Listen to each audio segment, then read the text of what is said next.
Well, hello, and welcome to Shine On, the Health and Happiness Show. My name is Kacey. I am so glad you're watching. Our guest today is the lovely Bernadette Bloom.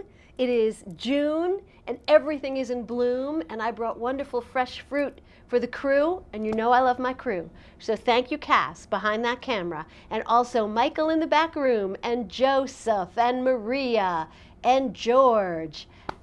It's a wonderful volunteer group here, and I'm so grateful that they all work together to help me get some really interesting information out to you. So thank you guys, and enjoy the fresh fruit and the lovely blooms, especially this one, Bernadette. There is just so much information to share with you. Bernadette Bloom is an esoteric healer. Let's start there. What's an esoteric healer? Short version, short answer. Okay, esoteric healing is a high vibrational energetic technique that comes from Tibet. A high vibrational energetic technique. That comes from Tibet. So it's an ancient practice? Very ancient practice. There's 26 books written on it. Okay. Everybody says I have the blue book, and I say, which blue book? Let's see, there are blue books. Because there are blue books. Let me take a peek at these. So these are called Esoteric Healing, Esoteric Psychology 2. Okay. So there's 26 blue books Correct. on Esoteric Healing. Correct. And the books are very difficult to understand, but because I teach this work, I've translated it into hopefully language that people understand. Okay. Is there a person or a school of thought that we could attach to esoteric healing in Tibet? Energy follows thought. Energy follows thought. Okay, I get the concept, but who wrote the books? Oh, it's from a Tibetan master named Djwhal Khul, and it was translated Djwhal Khul, and it was translated by an English woman named Alice Bailey. Okay. So it's in Old English. Oh. Old English. So what year were the books written? Back in it took 30 years to write the books. Alice did all the writing? Yes. She must have been tired. She started when she was 39, and she was told that there was 30 years worth of work planned. 30 years and 30 days later, she passed. She was done. She was done. Okay. All right. So there are the books on the esoteric healing, and you found them and you read them, and now you teach this. Correct. Okay. It was introduced to me in 1992, and my first teacher was an accountant from England. Really? Yes. So people say, oh, you have to be in the medical profession. No. My second teacher was an accountant from England. Different accountants from England? Different accountants from England. Because Alice Bailey was from England originally. Okay. All right. Okay. So that's where it comes from. That's where it comes from. Now, we're going to just try, this is a whole great big subject. If there's 26 books on it, and we only have 26 minutes to Correct. explain, we're just going to give an overview. Correct. So here's how I met Bernadette. On my Shine On radio show, someone wrote in, I think they caught me on LinkedIn, and they were like, Kacey, I love your Shine On show. You're always talking about interesting things. You should interview Bernadette Bloom. And I have a tendency to say yes. So I said sure, and I called you up, and we did a radio interview. Correct. And then I came to you, and you gave me an esoteric healing. Correct. Okay. So I remember it was lovely. We had a wonderful conversation. I relaxed on a table. What were you doing when I was relaxing on the table with my eyes closed? Okay. So what you do in an esoteric healing session, when you go, the easy way to explain it is when you go on an airplane, they tell you to put your oxygen mask on before you help anybody. Right. Correct. So when you do an esoteric healing treatment, you have to put not your oxygen mask on, but a spiritual oxygen mask on. So that would be this, what we would call the blue picture. The blue picture. Okay, Right. so this So is this the is me, healer right. interacting with Right. divine energy. Correct. Well, we call this the facilitator. The facilitator. Facilitator. So before the practice, you, the facilitator, you center yourself and you reach out to divine healing. Correct. Okay, then what happens? Then this is the person Yes. that I'm going to be facilitating the treatment with. So I make a connection with them up to the universal life And what force. does that mean, you make a connection Well, with because them? energy follows thought, and I know how to think. Yes, you do. I think, connect to the highest spiritual connection possible with this person. Okay, so energy follows thought. So the basis here is you think, let me connect, therefore the energy connects you? Correct. And that works universally. All the time. All the time. Like if you think about it in everyday terms, if you think about somebody, and you're like, oh, I really need to I'm thinking about them, I should really give them a call, what happens? Ding, hi, so-and-so. Oh, I was just Because thinking my about you. energy followed that thought? That your energy connected to that person connected to it. It might not have been at that moment. It could have been days or weeks. Yeah, but it doesn't happen all the time, because I've been thinking about George Clooney for years, and he has not called me. But what have you been asking him exactly? I don't know. All right, but I see what you're saying. Energy follows thought. So you connect first to your own spiritual divinity. Correct. And then you say, I'm going to connect to this person. Correct. And their spiritual divinity? Correct. Okay. And then we ask for the highest and the best good to happen. The highest and the best good. Whatever that is at this moment, at this time, and bring all this healing energy through me and back into the person. So the healing energy comes from where? From here. From the divine. Both places, here and here. Their higher self and the divine. Okay, so the divine is way up high. Yeah. And then we have a smaller divine, our higher self, over top of us? It's like a step down of the energy. Okay. Some people would call it a higher self. Okay. Where there's different names in different traditions, Okay. which I'm not going to name. So you're connecting first with the big guy, and then you're connecting with the divinity in the person you're about to heal. Correct. So picture small ball of light over person's head and larger ball of light over that. Correct. This is the superpower, and this is the higher self, which is the divinity in each person. Correct. I'm on board. Well done. Well, it's, I've been trying to follow along for a while now, but I think I finally got it. So once you say, okay, I'm tapped in, client, to not only your best, highest energy, but also the divine's best and highest energy, I'm tapped in, then what do you do?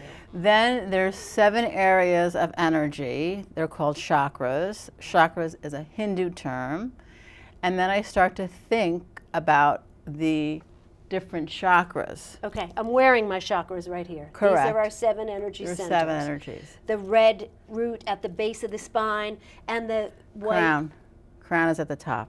Yes, but the red root at the base of the spine, and the crown at the top. Correct. So here are my 7 energy centers, and they go along the spine. They go along the spine and they go to different parts of the body. So you start to think about each one. Yes. Now, can you sense,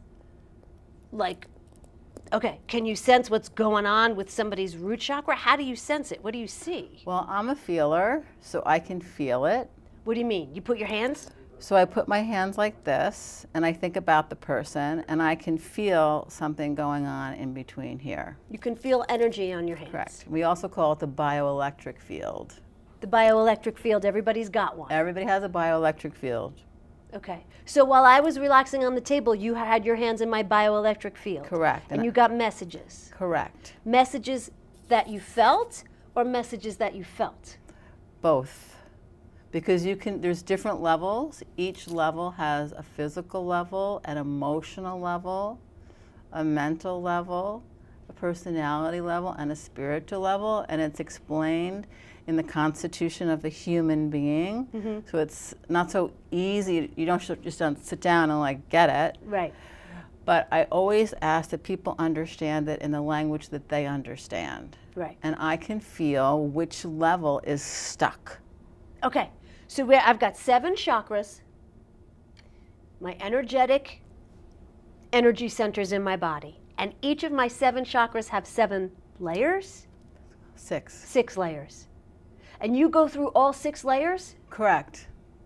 And tell me the 6 layers again. Physical, emotional, mental, personality. The personality of the chakra? Correct. Right.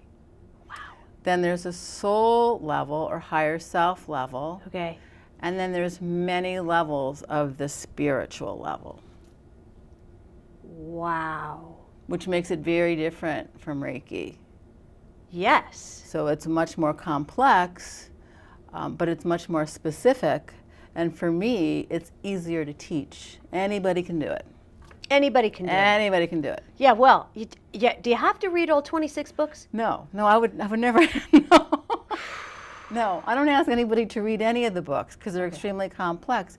But because I've studied it for such a long time, You can break it down. I've been doing this since 1992 Right. and teaching since 1999.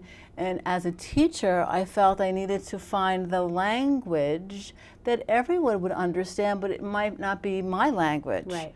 So that's what I've really worked to do. Okay. We are talking to the lovely Bernadette Bloom. We are talking about esoteric healing. It is a very gentle yet very in-depth practice, very interesting practice.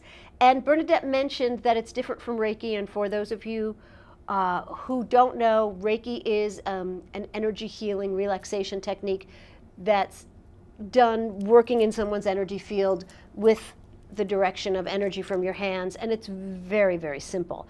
This is a little more involved. And it has to do with, I guess, you develop, in the doing it, you develop a certain perception? Yes, and I also have to tell you that when I first started, I didn't feel or sense anything, but I did this connection, and then I just prayed that it would work. Yeah. And then I literally timed everything for 30 seconds because I couldn't. You timed it. I I'll timed do it. 30 seconds on this chakra at this level, 30 seconds on the same chakra at the second level, 30 seconds on this chakra, and then you went, okay. And then, because I didn't know, I couldn't feel that. Right.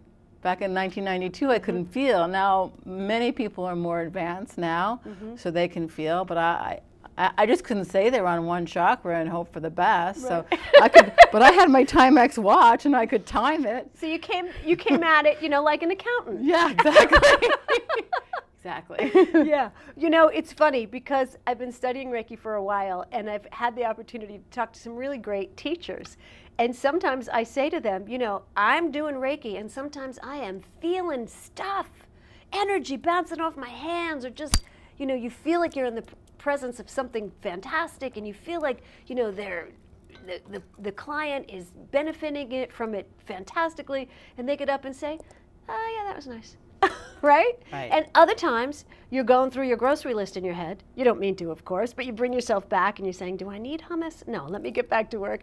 And they get up and say, oh my God. So really, oftentimes, the best thing a practitioner can do is get out of the way. Exactly. You have to get out of the way. That's why we ask for the highest and the best. Yeah. Because I don't know what that is. Right. But this connection knows what the highest and the best is. And I think there's something healing in any of us at any moment getting together, connecting with each other, and putting the higher God into the equation. It's much easier. Right? Much easier. Then you just get out of the way. And get out of the way and see what God can do. All right. So we are talking about esoteric healing, and here's what people want to know, I am sure. Who comes to you for esoteric healing? Can I come for a sore throat? Can I come for emotional trauma? What's it good for? It's been my experience that it's really good for anything. If you have a common cold, people say, oh, I've been sick for like 5 days. That's on the emotional level. And if you would have come to me, you would probably get better in a couple of hours versus 5 days. Okay, so a common cold is on the emotional level for everyone? For everyone. That cold's just, we've got the different chakras, and then we've got the levels of the different chakras, and one of the levels is emotional. Correct. And that's colds fall into that? Correct. We get a cold because of an emotional issue. Correct. Okay. And I have a book called The Creation of Health. The Creation of Health. That were written by two of my mentors, Norm Shealy, who's a neurologist, and Dr. Carolyn Mace. And he wrote the physical diagnosis, and she wrote the energetic diagnosis. And I just happen to know that if you want to know about the common cold, it's on page 209. Okay, the common cold's on page 209. Do you want to read it? Sure. If you can find it. A medical doctor once said to me that he believed the common cold was uncried tears. I believe that. So on page 209, Dr. Norman Shealy talks about what happens when you have a cold, and everybody, I don't have to demonstrate it, everybody knows what a cold feels like. But right here, Dr. Norman Shealy says, it has been known for many years that a cold only affects someone whose immune system is already weakened, and that furthermore, the cold virus is not something that is caught. You can't catch a cold. Not according to Dr. Norman Shealy. You can't give me a cold. No. Unless my immune system is already down. Correct. And that's the heart chakra, the emotional level of the heart chakra. But if my chakras and my immune system is in good shape, I can't get a cold. Correct. Okay. But so it's not, the common cold is common because our immune systems and our heart chakras aren't always in the shape they should be in. No, because we have this stuff called unmanaged stress in your life. Notice unmanaged stress. Unmanaged stress. And Carolyn Mace, in her energetic description, says, a person becomes susceptible to the cold virus as a result of emotional exhaustion brought on by the ordinary business of living.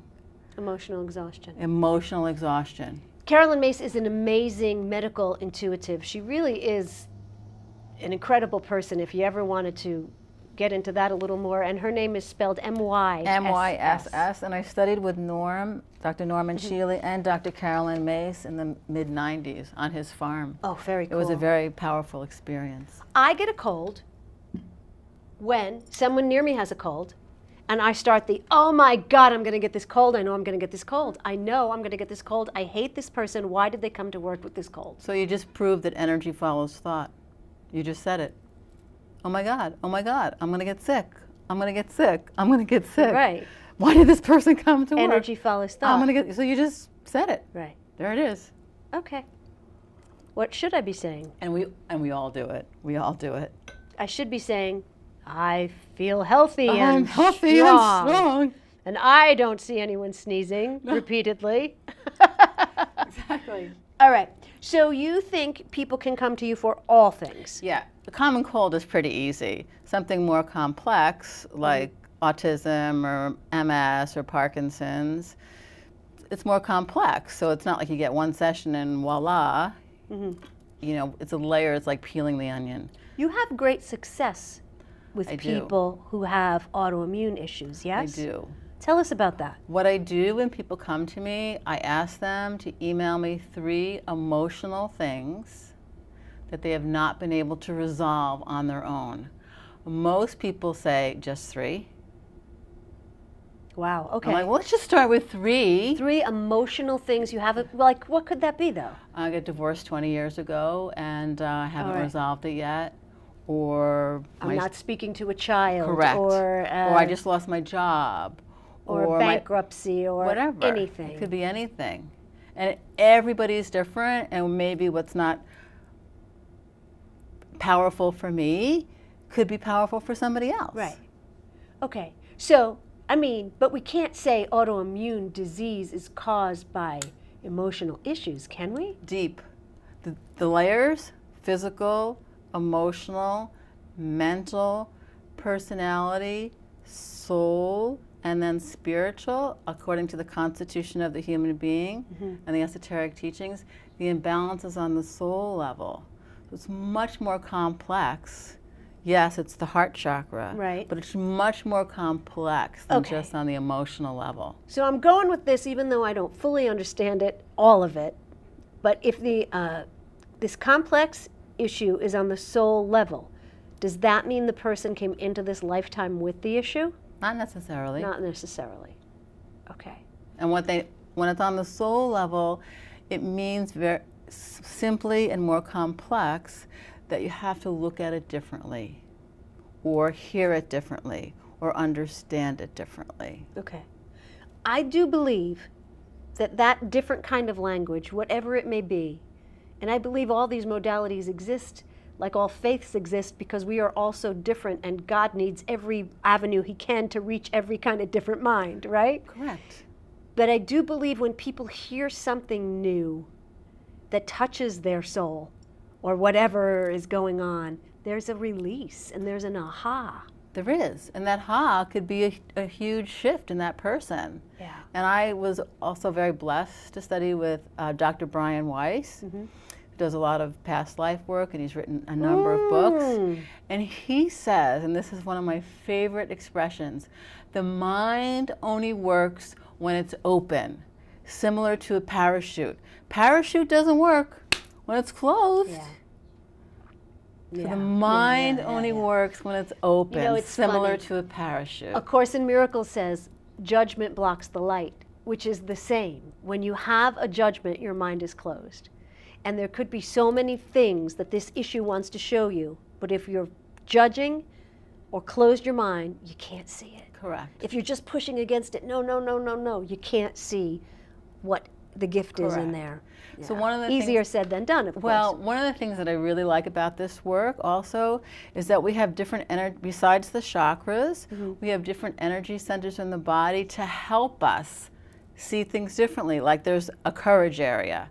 So if somebody's having a really hard time seeing something differently, I can do the courage area, and then all of a sudden they'll be like, oh.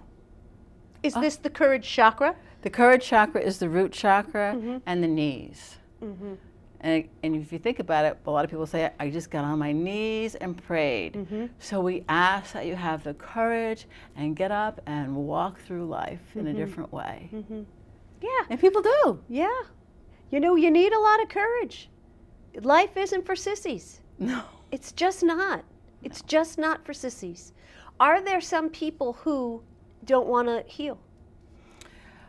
That's the title of one of Carolyn Mace's books, Really? Why People Don't Heal and How They Can. She Yeah. scares me a little bit, but I'll read that one.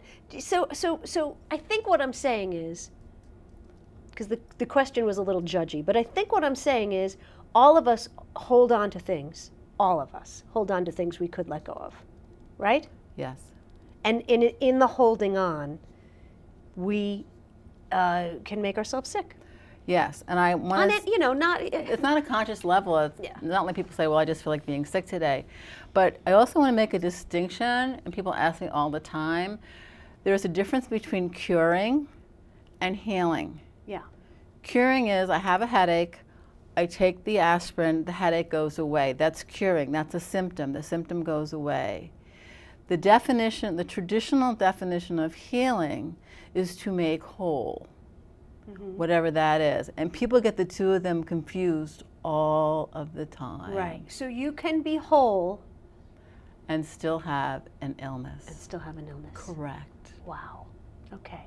Gotcha. You can be whole and still have an illness. Correct. We are having a conversation with Bernadette Bloom. You mentioned you brought two beautiful charts here, and if Mike and Joe want to bring those up, you can explain a little bit what they, just quickly, because we just have a few minutes left, talk about what the charts mean. Okay, sure. I'd love to.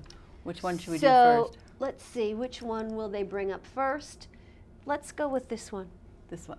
Yeah, great. Okay, so at the top of the chart is the chakras, and those are the big energy centers of the body, and there's 21 lines of energy or nadis that cross to make a chakra. So that's like the electricity of the house. Right. So you got to have the juice. Then the energy flows into the first part of but the chakras are not in the physical body. So the energy, the first part of the physical body that the energy flows into is the nervous system. That's what gets the energy first. And then it flows into the endocrine system. Those are all the glands of the body, adrenals, ovaries, testes, etc. Then it flows into the blood. And the blood goes, if you think about the blood goes to every single part of your body. Right. If the blood stops flowing, that body part dies. Right. And then the last place to receive the energy is the organs, the stomach, the liver, the gallbladder, the kidneys, the last place. So that's the flow. So you say the chakras are not in the body? No, they're in the energy field. They're in the bioelectric field, but they're not, they intersect with the body, but they're really around. Around the body. Okay. And the other chart you brought is called? The constitution of the human being. Constitution. Constitution. Can you do this in a minute? Sure. The physical body is the last to heal, and it's on the bottom, and the divine is the number one at the top, and we would call that the universal life force or higher power. And the energy flows from the divine through these different bodies, and the physical body is the last to heal according to the esoteric teachings. Esoteric healing, that is the topic. Bernadette Bloom is the facilitator. Thank you. Now, you came from a more traditional healthcare background. Tell us about that. Traditional physical therapy. Traditional physical therapy. Right. Where I was just allowed to treat the physical body. Right. And then when I was doing that and people weren't getting better, and I hear that all the time, I said, have you been to physical therapy already? And they're like, oh, yeah. And I'm not saying that traditional physical therapy doesn't work it most certainly does. Because it does, but if you have something more complex, like diabetes or MS or autism or fibromyalgia, if you have fibromyalgia, you don't want anybody touching you in traditional physical therapy. Right, right. Okay, that's when they call you, Bernadette Bloom. That's when they call me. So when you're not working on people, you're teaching. I am. So there's lots of people out there in the world that are learning how to do this thanks to you. There is. Wow. And then they get to work on themselves and their family and use it in their everyday life. So I really try to teach people this first. Yeah. Because this is the most powerful. And everybody should, in any situation, connect to the highest and then connect to the higher. Correct. In Otherwise, each. you pick up everybody's stuff. There's so much, we're being bombarded Go all the time. high. Go high. Bernadette Bloom, our guest. Esoteric Healing is the topic, and your website is? TheEsotericBloom.com. TheEsotericBloom.com. Thank you, everybody, for watching. It's a joy. Thanks to my crew, Cass, Mike, Joe, and George. And I think there's another Mike back there. And Maria, who always makes the set. Thank you so much. KaceyRadio.com. See you soon. Thank you. Thanks, Case. Thank you.